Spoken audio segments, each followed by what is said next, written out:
माणसामध्ये माणुसकी नावाचा धर्म जागृत झाला म्हणून आपल्यावर संस्कार आहेत, म्हणून आपण दान धर्म करतो.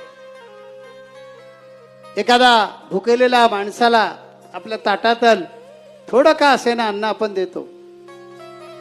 पाण्यानं व्याकुळ झालेल्या माणसाला ग्लासभर पाणी देतो. संतांनी सांगितलं पाणपोळे घालण्यापेक्षा आणि तिथे मोठी नावं लावण्यापेक्षा दरवाजात येणाऱ्या तहानलेल्या माणसाला एक ग्लासभर पाणी द्या.